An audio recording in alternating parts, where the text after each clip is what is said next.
Welcome back to the Talk of the Town podcast. I'm your boy Chillz, and this is where we talk about the movers, the shakers, and the people who are making things happen. All right, now normally we have people from the area, all right, but today we've expanded our horizons a little bit. Now, he might not be in the Augusta area, but he impacts what you listen to.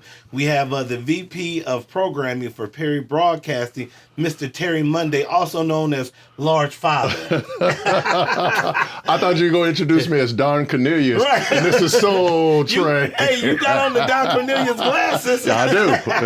Biggin', you will be digging. Well, welcome to the show, sir. Hey, man.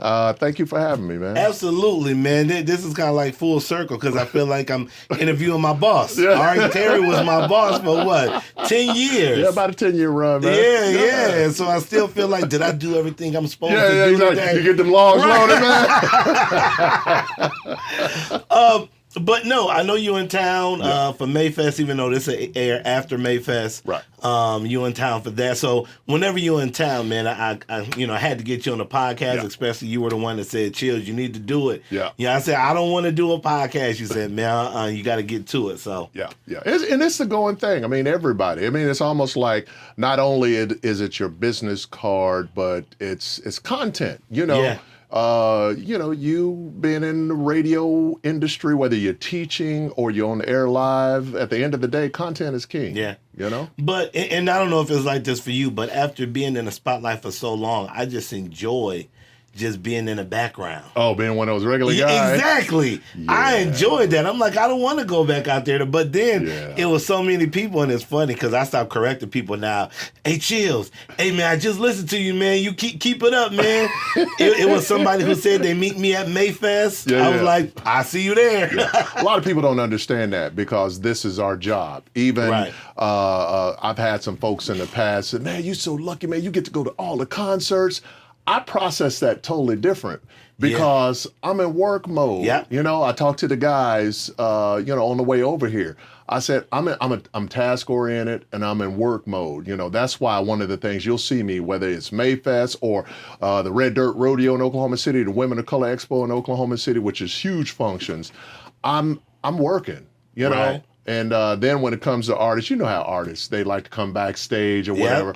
I'm in work mode. You know, like, hey, clear out the backstage because we're working. Right. You know? Now, just a little bit of background. You live and are from Oklahoma. Born and raised, Oklahoma City. Yes, sir. All right. And then you're a VP of Programming for Perry Broadcasting. That includes Perry Broadcasting of Augusta. Yes. Magic 100.9, Foxy 103, Smooth Jazz 92. Yes. Yeah. Hey, listen, it's been about 8 years. Yeah, and over the time, and the reason why I said that is because, at our height, we had 21 radio stations. Wow. So now we're at 11 radio stations. So I am better now, calling off all the call letters and the frequencies and things like that. But we have AM, FM in Fayetteville, Arkansas. Then we have a hip hop and R&B station in Tulsa, Oklahoma. And then in Oklahoma City, we have the R&B, the hip hop, and a sports station. Yep. Yeah. So and you program all of those. Yes, sir. Now, you've been in the game for a minute. Yeah. Ever since graduation, Langston University, HBCU, it's been a total of 37 years. Wow. Yeah, that's the run. And you still in it. Yeah.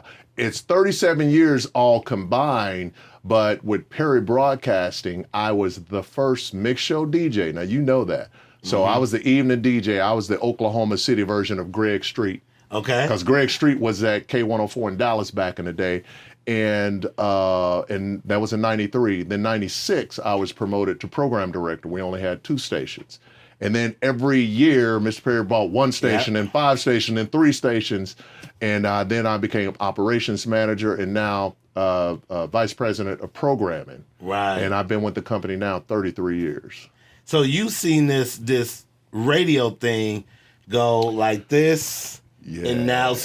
And I know it's a different time now, but what was one of the major changes that you've seen in your 37 years in radio? I think one of the major changes is the camaraderie of the industry. I say that because back in 19, I'm about to say, you ain't that damn old, man. I came in on a wagon. Right. I'm starting to think you one of them people from Sinners. No, you cannot come in. No, 1989, when I graduated from Lacey University, I went to Atlanta to my first music conference. It was Jack the Rapper Music Conference.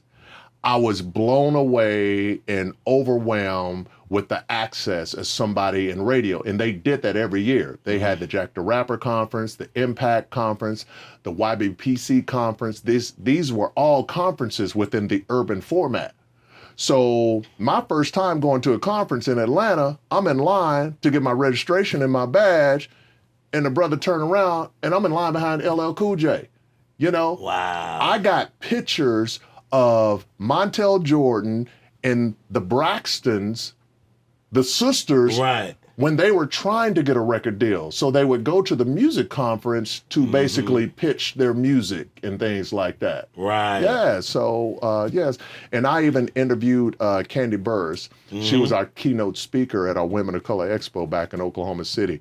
When I started interviewing her for the podcast, I said, you remember Jack the Rapper back in the day when we used to network at the conferences? She said, Terry, I was 14 years old back at Jack the Rapper, so I realized how much older I am. And she said, I went straight from high school straight into the music industry. So we snuck in Jack the Rapper.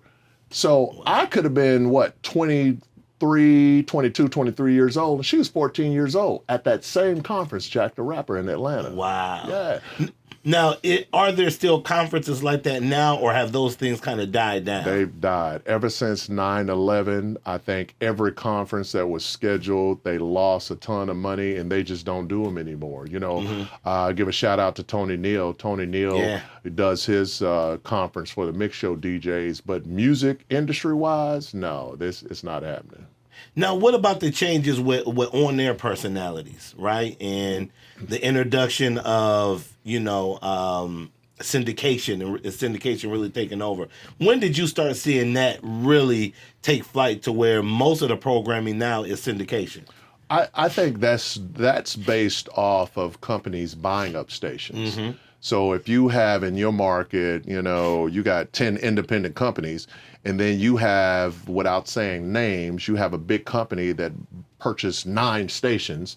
So you have one independent station, then you have this major broadcasting company that just gobbled up all 9, and then they may basically duplicate their programming. Right, yeah. Where they have a syndicated show, a morning show, an afternoon show, or evening show. And it simplifies them, because when I first started programming, I was totally against syndication. Yes, I was old school. Me too. Old school programmers. Like, no, I want live DJs in studio. I want live mixes.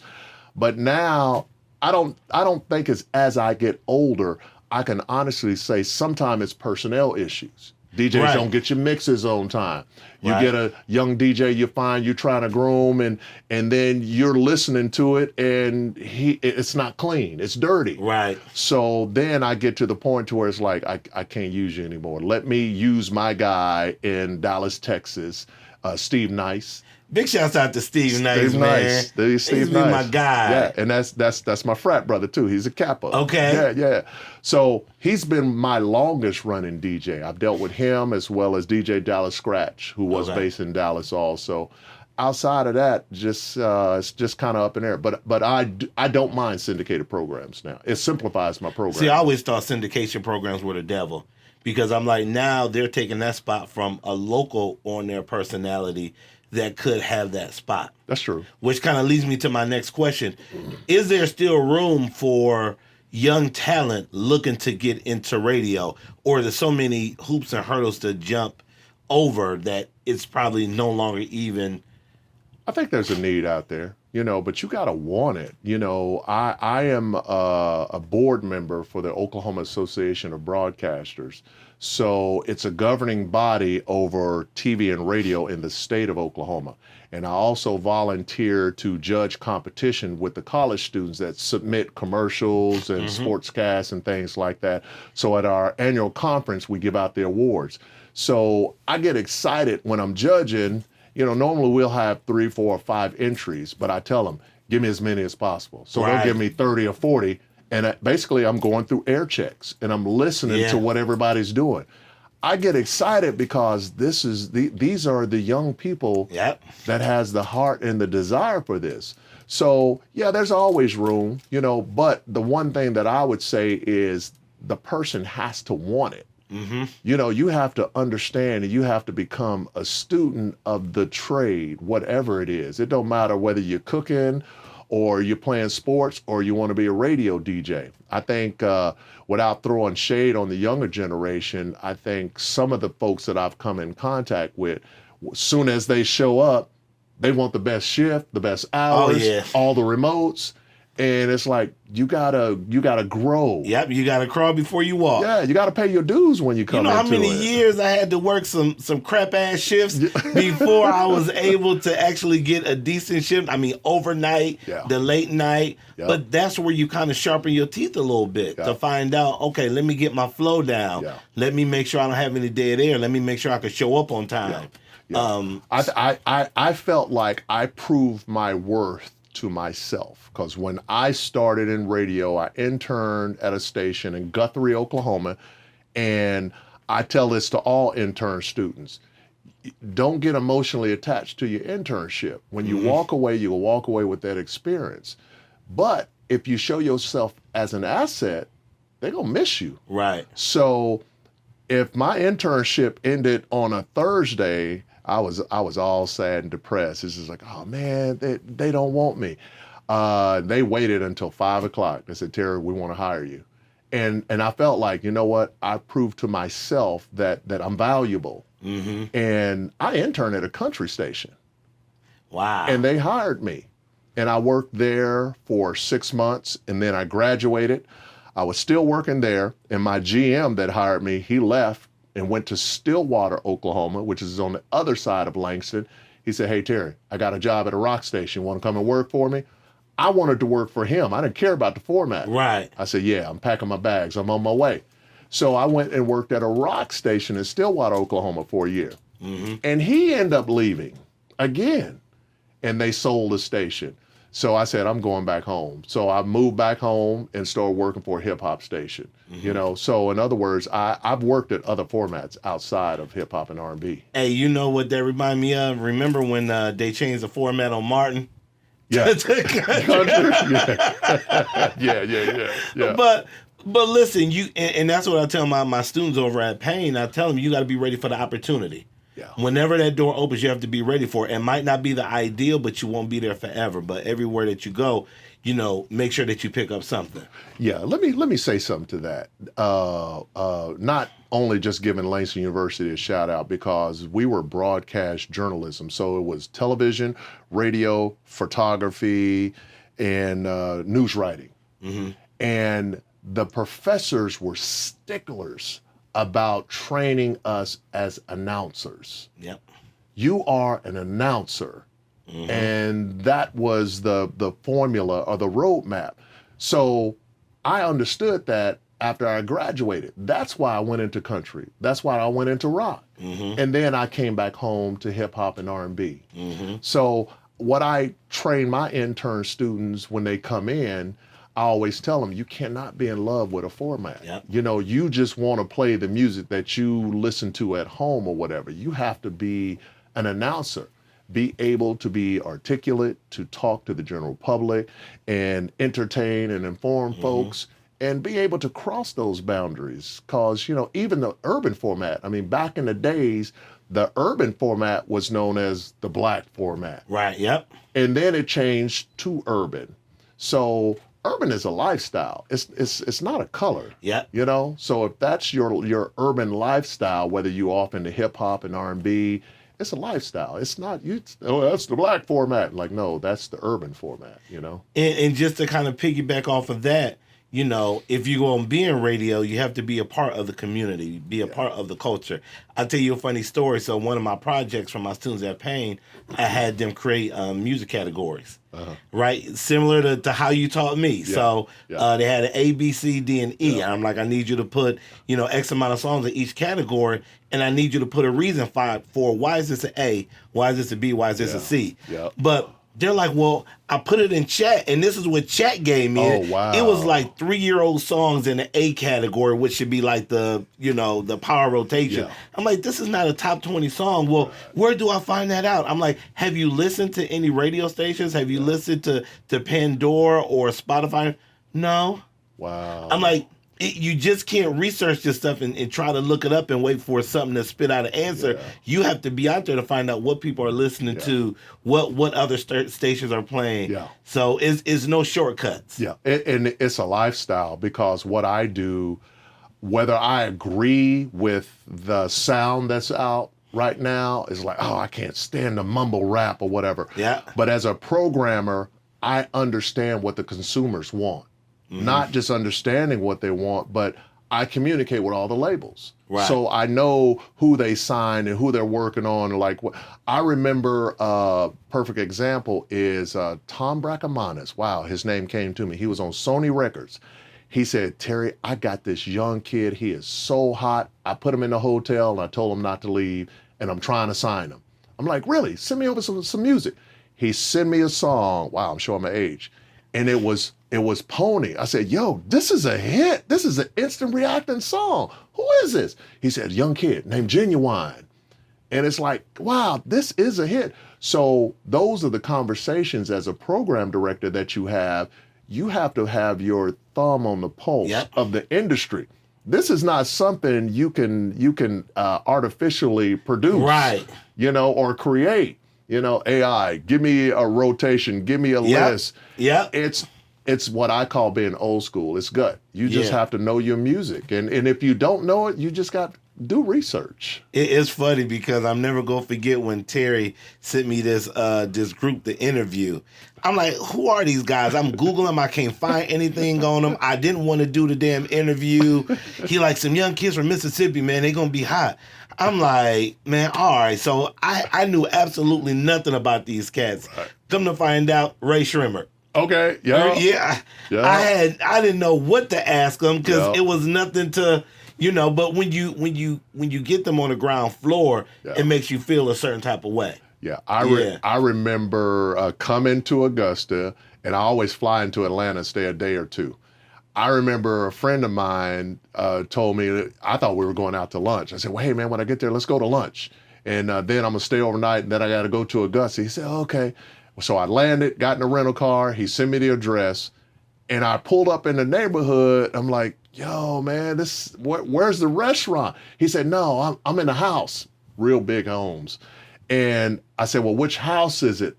He said, well, it's the house with all the cars. Right, exactly. I'm thinking like, okay, I hope this ain't a drug house.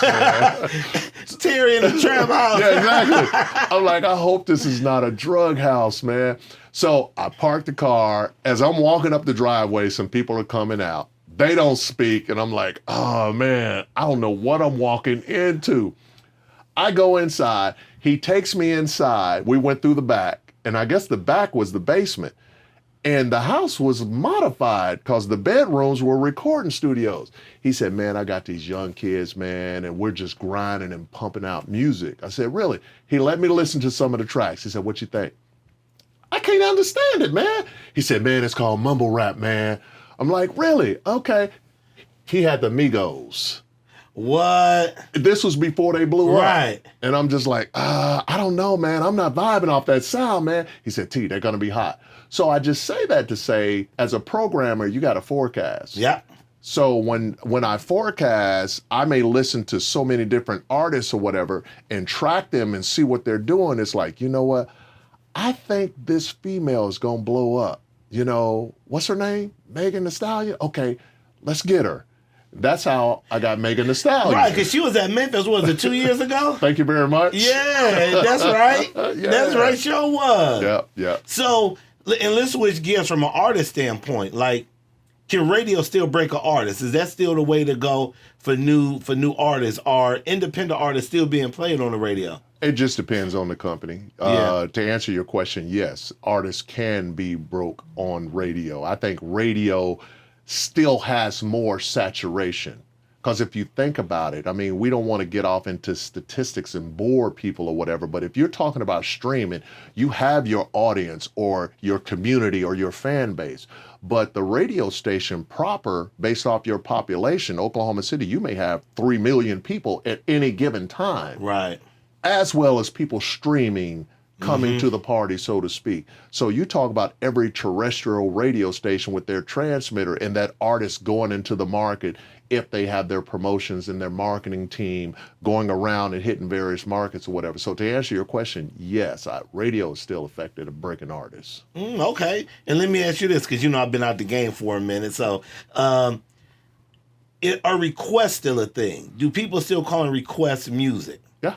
They still call and request songs? Yeah, man. Yeah. They still do. Yeah, I mean, I know they got the Pandora that automatically generates and things like that. Yeah, your playlist and everything. Yeah, I'm at the point where that irritates me, where it's like, what makes you think I want to know? Yeah. And, radio, the formula to radio is about repetition. It is. And you know this because you've been behind the curtain, so to speak. You have so many songs that you play. Right. That is the formula of radio. Sometime when that playlist is so broad, you lose people. Right. So it's a little bit more to it. And I was telling somebody this the other day. Regardless of what you spend most of your time listening to, it is still a power in a shout out. Yeah. In a radio shout out, it's still something that makes you feel like, oh shoot, he shouted me out on the radio. Yeah. So that still holds as much power now as it did, back when I was on the air, probably back when you started as well. So that shout out still holds that power. Think about this, and I even saw something last night when I was on social media before going to bed, where this artist, I can't remember where, but she was trending on Instagram, and she had her phone recording herself. Listen, it's me on the radio. Everybody remembers that first time. You can say the Jay-Z's, the Beyoncé's, everybody remember the first time they heard their song on radio. It's still something not only powerful but magical about that. Right. Yeah. Now, when it comes to social media, and I remember before it was a thing to where, the on-air talent really couldn't promote their own social media. They had to promote the radio social media. Is that still a thing, or do you feel that it would create more engagement if you're like, hey, follow me here, I'm shouting out the first 5 people that follow me, blase, blase? I think it's always important. I think the formula is different for every entity, but just to respond to your question, I think it's important to promote the entity first and foremost. Okay, yep. Then you and I, with our own personal, you come behind it and you can tag it or repost it or whatever. But you should always post the entity first or whatever, because that's more traffic. Once you post it on the entity, because it's the entity that's entertaining you with the DJ on the air. Right. Then you may tag it and repost it, and that's just reinforcing and bringing your listeners along with it or whatever. But it's always important to promote the entity first. Do you run into a situation where people are like, listen, I got, 150,000 followers. I need to be on the radio. Terry, you need to put me on. Look how many followers I got. Me personally, that means absolutely nothing. Really? Yeah, because, I get all kind of phone calls. Somebody, the equivalent of that 10 years ago, they'll say, I'm number one on Dust Bunny's DJ Pool. Right. In Florida. And I'm number one requested at all the clubs. Like, that means absolutely nothing to me. Those numbers cannot justify anything that's important or significant to me. Uh-huh. So the same thing applies with that. All I can do is look at that and say, you got to follow it. Because there are some people that don't have a following that may have an instant reacting song that if I'm forecasting, it's like, oh yeah, this is a hit. Right. So you having those numbers, your followings, and we're going to chase rabbits on that conversation because I feel like a lot of people create clickbait also. Yeah, absolutely. So you can create the theater, of the mind, the illusion that you're bigger than what you really is. Mm-hmm. Because back 20 years ago, guys would say, yo, man, I done slung about 40,000 out of the trunk. Right. You know how we shut them down? Well, you got your barcode on it?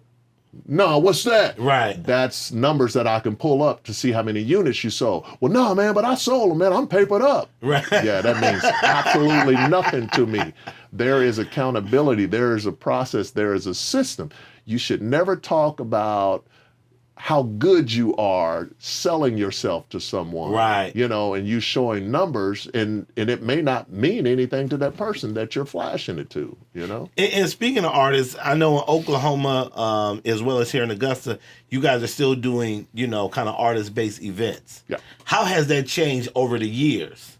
What do you mean? As far as with people putting a little bit more emphasis on streaming opposed to radio spins, is it now harder to get artists, and especially with the elimination of CDs being sold, now they have to depend on streaming. They're not making any money off of streaming, so they have to perform, and these paid shows are the only way that they're really getting money.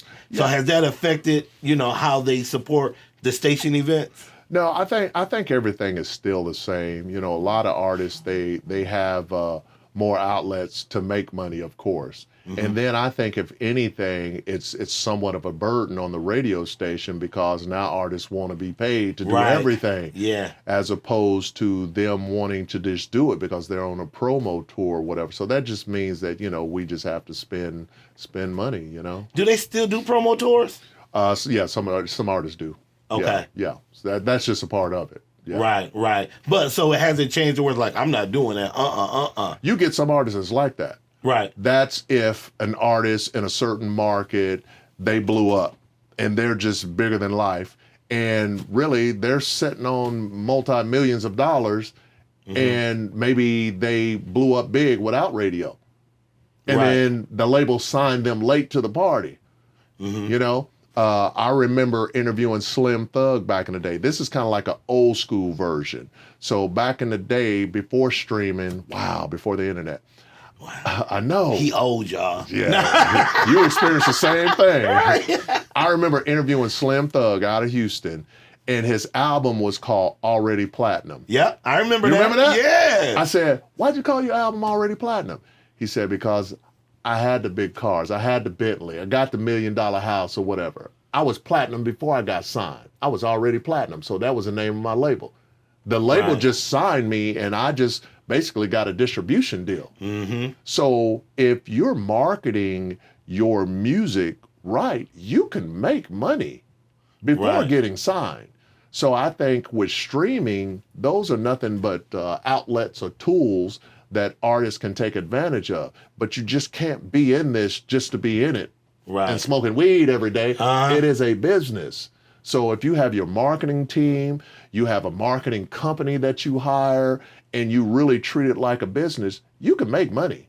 Mm-hmm. So that's just on the individuals if they choose to do that. And let's circle back to maybe the local artists, because you can always, give them some tips, because a lot of them like, how come you're not playing my stuff on the radio? And then for some people, they might say, well, you need to get a little hot in the area before we put you on the radio. Yeah. And, well, how am I supposed to be hot if y'all not going to put me on the radio? Put me on the radio first. I guarantee you, your ratings going to go up. People going to call in and request it, blase, blase. So how do you handle like the local artists that's like, T, put me on? What would you suggest that they do or have in place first? I would say, let's say this. If I had $1 for every time I had this conversation, I would be a billionaire, because this is the number one thing that I always try to stress. I try to put myself in a position in order for me to speak freely, just imagine that I'm on your marketing team, okay? Mm-hmm. I gotta get the artist to stop selling and talking at me, and let's talk business for a minute. Are you incorporated? Yes, no, we'll work all that out. And then I just tell them, I say, I'm on your marketing team. I've been in this 37 years. You trust me, right? Right. If I come up with 10 steps, the number one step is call a radio. Eliminate that. We will never call a radio station. Well, why is that? It's not important. You should be able to create your image. You should be able to create your brand. If you have product that's worthy, if you have one fan, you have two fans, how can you turn those 2 fans to 4 fans? How can you turn those 4 fans into 10 fans? Now, you got your fan base. How can you turn those into dollars? Do you have merch? Do you have something that they want to support you or be a part of or whatever? Okay, now give them music. it should be a learning curve. You should never think that just because you made a single or EP or album, they're going to automatically just buy it. Right. As an artist, you should be evolving and growing, and your music should reflect that growth, right? Then you look up, 5-6 years and went by. Guess what? We've never contacted radio stations, and you clearing 60, 70, 30, 40, $50,000 a year just on your spare time doing what you love. Right. In our meeting, you're thinking about quitting your job because now you have a little income sustaining your lifestyle, so you're making it. So that's a blueprint. So it's not about running to a radio station to put you on the top of the list or the top of the rotation. Because honestly, a radio station will not make or break you. No. I've had artists before that got signed and you play them and they got dropped from the label. And it's like, well, why did you drop him? He just don't have it. He just don't understand it, or people don't want it, the product or whatever. And as a business, as a record label, we're wasting our money.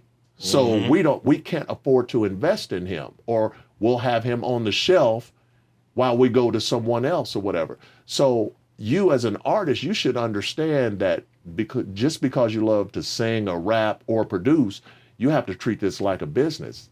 Am I actually getting compensated for what I'm doing? Not just running to a radio station. Begging for rotation is not a business strategy.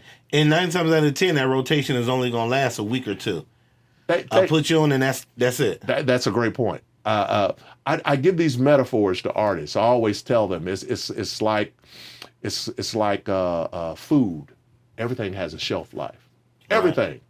Even your music, your single, your album, everything has a shelf life. I've had some artists send a song to me, and okay, yeah, it's cool, kind of sound a little bit dated or whatever. And I started doing my research. It's like, man, this song is 4 years old, man. Right. Yeah, well, it's still doing good, and my homies like it or whatever. It's like, man, everything has a shelf life, bro. Right. That we're not going to recook that fish, man. Right. So let me ask you this. In regards to the popularity of radio, do you think it's going to be a time where those radio numbers start to increase more and the streaming services might die down a little bit? I think they're all their own vehicle, So that's just like saying, do I think the sales of a Bentley would go down while, Toyota's going to go up? I think they're their own venue. And me, maybe because I'm on this side, I feel like radio is always going to be king. Yeah. Just because of the history, the nostalgia of it, the terrestrial signal, the saturation in the market. I think with streaming, it's so oversaturated, where are you going to pull your numbers from? Where is your fan base? Where is your community, as opposed to your radio station being in that concentrated area? So you're comparing apples and oranges. You just got to pick your fruit that you like. And I really think for a listener, the importance of local radio is always going to be there because, in case of an emergency, we just had Hurricane Helene a couple weeks ago. When I was at the station, we had the big ice storm here. What do you do when you have an emergency? You don't put on Pandora. Right, exactly. Well, let's go in the shelter and listen to a little mood music. I want to know what's going on in the community. And it's worse in Oklahoma because we have tornadoes. Yeah, tornadoes like crazy. That can just wipe out a whole neighborhood. Yeah. And you think the whole earth has been blown off, but really it's just your neighborhood where a tornado come through. Right. So what do? You don't go on a streaming site, and you turn on local radio to get the update. And it was so cool when we had that ice storm because I had callers calling in saying, "Hey, such and such gas station is open. They only accept the cash, but this place is open. This restaurant is open." So it was the major way of local communication because the power might be out, your internet might be out. So all that other stuff is irrelevant. That's why I think radio will always be there, that community aspect. Yeah, that's something that even if I wasn't in radio, I would never lose. When I go on vacation or travel somewhere, the first thing I do is, let me find out what's going on, who's hot, what restaurant. I want to support the things that I'm listening to. I turn on the radio. Then I listen to the different formats. and try to understand, okay, they got a rock, they got a country, they got hip hop, they got R&B, they got jazz. Okay, I'm in the mood for something. So I just always scan whenever I go to a new town or whatever. That's always a true representation because it's local content. Now, I got to ask you this before we wrap it up, because you've been in the game for a minute. You've dealt with a lot of genres of music, but I still got to ask you this. Okay. Your top 5 dead or alive artists, any genre. Oh, wow. Okay. Come on. Any genre? Yeah, I listen. I remember what you used to send me to play, but I didn't know if that was personal preference or just business. So now I need to know the personal preference. Sade is always my go-to. Really? Yeah, okay. I just want to chill. I listen to some light-skinned Sade. Dude. Go ahead. Sade. I would say, wow. I'm going blank, man, because I love old school funk bands. I dig some Cameo. Okay. Yeah, I can put Cameo on anytime. Shout out to the Barcades, not just because they come into town, man. Oh, man, listen, make sure they don't bring that bag with that snake in it. That thing almost scared me half to death when they said, hey, Chillz going to bring me that bag over here. Okay, they open up, it's a big snake in there. Yeah. I would say October London is as a young cat that's just tearing it up, man. And Jane Hancock, I like finding new artists where it's like, yo, she has some really good stuff. Like I found out about her in 2025 and I listened to her past 3 albums and it's like, she's always been nice before she got signed to Death Row and Gamma Records. Right. So yeah, I just like discovering new artists. Okay. All right. Well, listen, how can they stay up with you, man? How can they follow Terry Monday? I'm on all social platforms, of course. Well, Facebook and Instagram, Terry Monday, Terry, Monday, Monday, or Large Father Monday, Instagram and Facebook. Do you still have your show? Are you still on the air as well? Or are you just managing that? I am on the air. I do a 2-hour talk show Monday through Friday.